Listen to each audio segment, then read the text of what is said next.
Nasib manusia memang tidak selalu baik. Kadang di atas, kadang digulung perlombaan. Aku hanya tertunduk cingogo nalika senja datang nembongan. Bari nyarita pengalaman hirup nuges kealaman. Jangankan nonton ke bioskop, ukur mampu nonton warkop. Eta ge ngilu ka imah RT, nu peditna ka cida. Dulu mah apa atuh?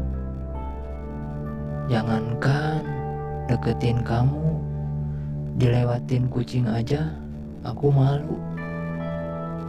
Aku selalu dicuekin, dan aku selalu dikucilkan, terhina dan dipandang sebelah mata. Tapi aku bangkit dari kehidupan. Kini aku adalah orang kaya, modal di Australia, ombe di Singapura, mandi di Jepang, diandung di Korea, karena kini aku orang kaya. Dan kalian hanya rakyat jelata